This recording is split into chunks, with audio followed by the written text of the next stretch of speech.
Peeps, we're back. It's part 13 of the 3 Degree of Freedom Motion Simulator Platform top frame builds. Welcome back to the channel, guys. Any new folks that have joined us following the build, I would encourage you guys to subscribe, guys. Help the doctor out on his journey to help you. Okay, guys, so what I've done is I've done a bit of a redesign on the rear traction loss motor potentiometer connection. I already had a setup there before, but it was over the top. It was a bit wild. This is going to be a lot neater and just look a lot nicer on the rig. Okay, so what we're going to do, guys, okay, you need to find yourself a length of 200 millimeter, 2 millimeter thick, 20 millimeter wide flat steel. Right now, what the doctor's got here is a bracket that he had lying around that he's going to use. It's 5 millimeters thick and it's way more than what is needed. That's why I would recommend to you guys just to get 2 mil in thickness for this, but you'll need it 200 millimeters long and 20 millimeters wide. Yours will start a whole piece like the doctors did, and we'll be making some cuts and we'll be doing some bends, okay? So what we'll do, leave it in one piece at the moment. Don't worry about how this is in half, okay? But what you'll do with your whole piece is you'll measure from one end, you'll measure in 40 millimeters. All right, you'll measure in 40 millimeters, you'll make a mark, and then with your square, you'll draw a line. You're going to take this to your vise, okay, and you're going to bend this into a 90-degree shape like this. Maybe not everybody's done this, so he's going to run you through how to do this, okay? So that little line that we drew across with our square, I've got that lined up exactly with the top of my vise jaws here. So to do this, guys, you're going to need a vise, okay? And I have gone on and on about getting a vise, and this is why you need a vise. So then you can do these sorts of things, and you need a decent clamping mechanism for your vise. All right, now you're not going to be trying to bend 5 mil steel, all right? So you're not going to need to pound your bracket as much as the doctor's got to pound his, because his is 5 mil. That's why I'm saying just get 2 mil. That will make it easy to do these bends, and it'll still be rigid enough to hold your potentiometer without any flex. Okay, so I've got that lined up right on that line, and I'm just going to belt this until I get it to a 90.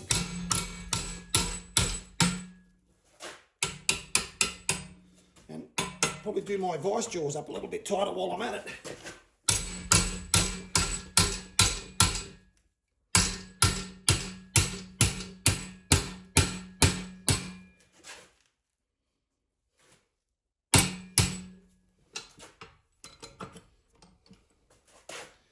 Okay, it's a rounded 90, but it's a 90. Okay, guys, the next step is to cut this sucker not in half, but we need to separate this section from the section we've just bent. So what you'll need to do is you'll need to measure 80 millimeters. You will measure 80 millimeters, make a mark here, put your square on, draw a line. You will cut it where you've measured your 80 millimeter inboard mark. So we now have two separate pieces, okay? Clean those ends up, all right? Clean the ends up, round them off, make them tactile. Same deal as we always do, and it goes without saying you'll have the whole piece cleaned, okay, with all the mill scale and etc. off it, or if you're using scrap, all the paint off it, whatever, okay, you need to do that. Okay, peeps, once you've got that cut off at your 80 millimeter mark, we need to get our 10 millimeter hole drilled in the top here, okay? So you'll measure in from that very end, 10 millimeters, make a mark on the center line which you've got there, we'll punch that, right, and then go and get a 10 millimeter hole in here that you'll then draw your slot lines in. What we need to do now, guys, is where we've drilled our 10 millimeter hole here, is we need to basically run some lines alongside where that 10 millimeter hole is, so we can get a bit of a guide to slot up to that 10 millimeter hole. So all I normally do, guys, is I'll just put my ruler on the outside edge of the hole, and then I'll use my piece of metal here to sort of square me with the ruler, and I'll just make a mark, okay? Now, this is just a guide for us to cut this. It's not going to be super accurate when we cut it, and we have to do a bit of filing of this after we finished anyway, but this just gives you a bit of a guide to run your angle grinder along to get, you know, to get it closer and to get it neater. Depending on the size of your cut-off disc that you've managed to salvage, okay? Mine's a very small cut-off disc. It's roughly 75 millimeters in diameter is the one that I've used to cut through this. All right. Obviously, you're going to cut through deeper than the bit that we're actually going to take out. But that's just the brakes, guys. You can't avoid that. Even with a small piece of cut-off disc, it's still going to be larger than what we need, but that's just the way we have to do it. Now, I've already cut this. Okay, so I've already cut it and slotted it. I'm just going to show you now how to get this out. Now, yours will be a bit easier because, once again, as the doctor said, his is a lot thicker than yours, so yours should be a little bit easier. So the doctor's just gone and grabbed one of his many punches, and I'm straddling this over my vise. Okay, with this bit here, free balling. Everybody likes a good free balling session. And don't lie to yourself. I know you love it. And there we have that bit bent off. I'll just keep going here. Okay, so that's bent my bracket a little bit, which doesn't matter. I'll get my angle grinder now and cut this bit up that's protruding. Then I'll put this in the vise, squash this together and get this back flat. But that's basically what you have to do, peeps, to get that slotted material out once you've slotted it. Okay, I've cut that piece off. Now I've just got to get this bracket bent back.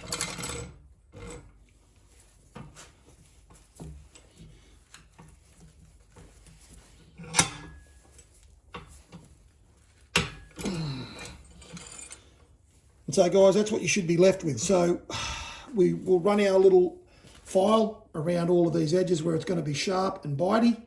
And we'll file this up the top, back down as close as we can get to the edge, okay? So there's no other way, unfortunately, peeps, really, is a little bit of elbow grease with your little file. And we'll just file away at this. And we'll get this down, because it's really at this end where the potentiometer is going to be connecting pretty close to the end. So we need to get it closer to the end to give ourselves, because based on these measurements, the potentiometer will come very close to the end there. So I'm just going to tidy all these bits up too while I'm at it.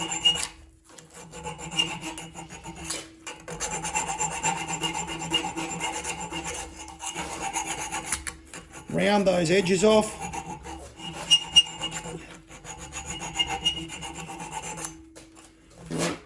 Get this down as much as we can.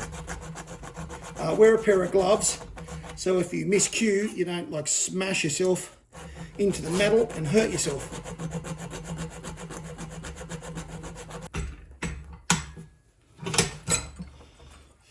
So I need to get that down even more. So I've got this right in the end of my vise. Okay, clamped hard. I'll basically work this till I'm level with my vice jaws.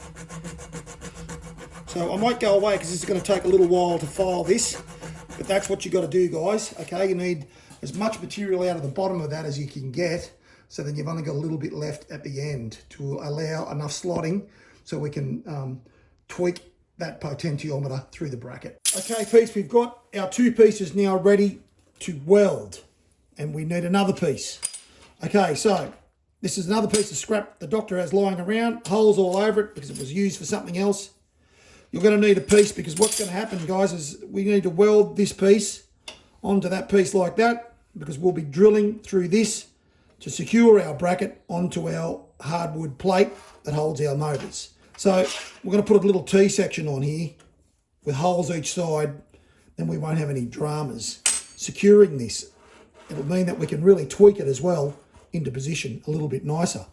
So what I've got here is just a little bit of scrap 2mm. It was off a bracket. I've cut one part of the bracket off. Ignore all the holes. You'll need to cut, you can just use the same steel that you've got, obviously. It's 20mm in width. Okay, I've cut a piece at 75mm in length. All right, and then I've drilled two holes offset. And they are offset, they're 13mm offset from one edge. So measure up from one edge, 13mm, make a mark, measure up 13mm, make a mark, put your ruler on, draw a line, then measure in 10mm both sides. On the line you've marked, punch it, same with the other side, measure in 10mm on that line we've just marked, punch it, and then drill two 6mm holes. Okay, simple as that. Now what we'll do is we will get our angled piece here with the long end facing upways. So the 40mm part there, we're going to weld this on. And we're not going to weld it right on the end. We're going to weld it forward. So our 40mm mark here will be in the center of this, okay? So if you can't do that by eye, you'll need to put another mark on here. You'll need to measure 10mm, because this is 20. Find the center and then line that 40mm mark where we did our bend up on that center mark that we've just lined there. And you will want to measure 37.5mm to find the halfway. It's going to be a bit hard because this thing's got holes all in it everywhere from what it was being used for previously. 37.5. The doctor's doing this rough as to show you guys, and then we'll get that centered, obviously. Right, we'll get that centered on that little bracket on those marks. Centered lengthwise and with your 40mm mark on the center lengthwise. So we'll weld that on now. Okay guys, so we've got our pieces welded on here. We didn't need to go too crazy welding our 90 onto our bottom plate here, okay? Just some good tacks are all you need. This is still a little bit on the warm side, so the doctor's not going to touch this without gloves on. Okay, then we're going to take our top piece here that we built, okay, with our slot. We're going to weld that in here. We're not welding it on the top, we're welding it on the inside, so that we've got enough throw to our potentiometer location over the motor shaft. So don't weld it on the top, guys. We'll weld it in here like this. Rightio, so you can get one of your little angle finder 90 magnets and put on this, on the inside there, and get it straight. And then we're going to weld this on, guys. That's our bracket done for our potentiometer.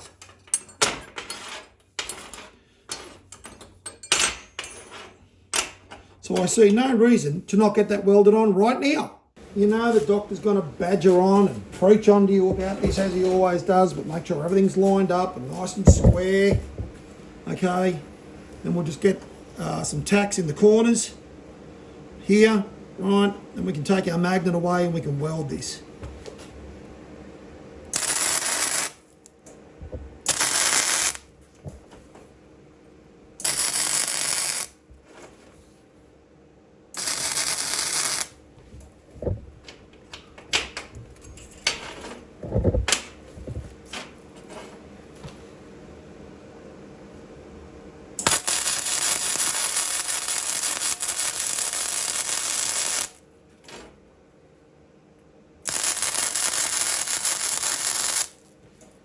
And that's it, guys. That's our little bracket for our potentiometer connection to our rear traction loss motor. So just get that cleaned up, the slag and the flux off that.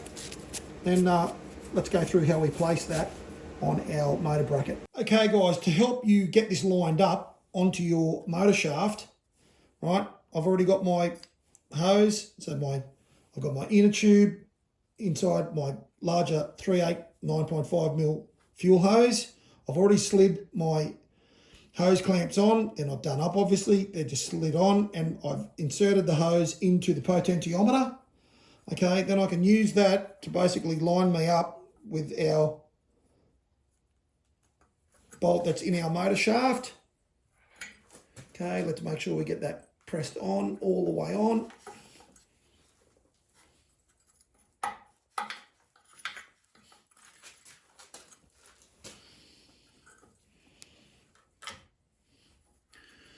Okay, just check, make sure it's all the way on. That's there. You can see how we can run that slot through our potentiometer. Now we want to bring that as far forward as we can, guys, because these holes are at the back. They're a little bit close to the edge, but we're only using very small wood screws for this. But because it's a hardwood, we are going to need to drill this first.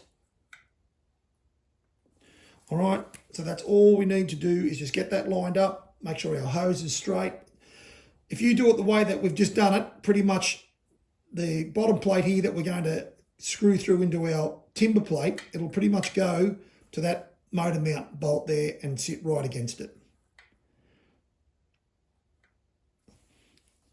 Okay, and then you can just square that off the back of your timber bracket, mark through the holes, because we'll need to pre-drill this.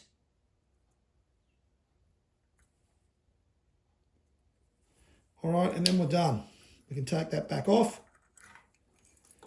Where we've marked those little holes there, we'll just pre-drill them. Now I'm just going to use a small wood screw button head type of arrangement for these, okay? Because obviously we're not going to be countersinking anything on this. So a button head wood screw into those marks. Whatever size the wood screw is you have, obviously pre-drill a little bit smaller than your screw. Okay, when it's all on, guys, and screwed on, this is what you're looking at, all right? So good luck with that. Check all your measurements and stuff as you go. Things can change slightly as you're doing things. Should be pretty close, guys. That's one way of doing it anyway. There's many ways to skin a cat. So if you can work out a way to do that you're happier with, then by all means, let your creative mind go crazy. Okay, so my button box did turn up. And this is what I'm looking at. This is what I've purchased from Fleabay. There's a number of button boxes on eBay. I did think about building one of these myself. It's pretty straightforward, really. But, you know, you can buy these things so cheap. It's just as cheap to buy them built than to do them yourself. Unless you really want to just do it yourself just because, hey, there's nothing else happening and you just want to do it. You'll pay about the same, though, I can tell you. I've priced up the parts from my local tech store to build one of these, and this was like $126 landed. And it's got this little bracket. It's meant to go with a TH shifter from a Thrustmaster, I think, and this goes under the shifter. Well, I don't have that. Obviously, I've got the Fanatec Club Sport, but I'm going to use this bracket, hopefully, to come up with another bracket that's going to attach to be on the steering wheel frame. It is all plastic. This bracket's also plastic, so it's obviously, you know, someone's got themselves a 3D printer, and they're just printing this stuff in plastic, so it's not going to be super strong. So anyway, yeah, this is kind of cool. These are a return to center, like momentary switch here. Yeah, that should be cool. It'll add a little bit more flexibility to the sim and the in-driving experience. Well, let's hope so anyway, eh? I'm going to work out a way now to mount this and a location to mount this. The big issue, of course, is the USB cable here. I was thinking about mounting this on the slider. Gee, I don't like the way that's all loose in there like that. It might be all right. I might have to open this up and have a look at it as well. It could be a bit dodgy the way this is built. Anyway, well, that'd be surprising, wouldn't it, for 126 bucks? Anyway, so I'm going to work out where to put this, and then if anyone else is interested in something like this, you can do as the doctor has done. You can get yourself a button box, put it on there, and look like an absolute professional sim racing driver, when really you just drive around in a dream in The Sims. Well, that's what I do anyway. I know, guys, I know what you're thinking. You're thinking, man, I really wish I had one of those things so then I could take my simulator, my platform on and off a table without doing a poo-poo valve every time I have to lift it. The doctor's heart, it bleeds buckets of blood for you guys. It really does.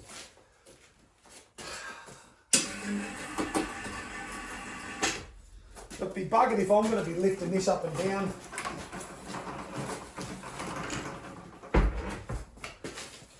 Those days are gone for the quack. Now I do things real easy.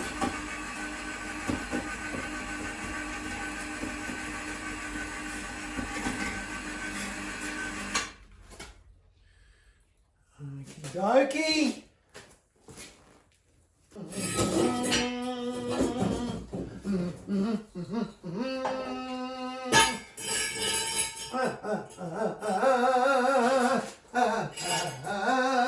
Hey, I hope you guys have checked out the doctor's Bandcamp page.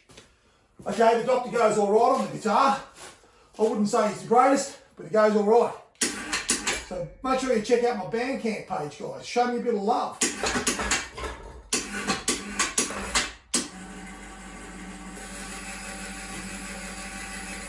Alright, it's time to work out the new DD Fanatec DD drive here, how I'm going to set that up and where it needs to be located, etc, etc.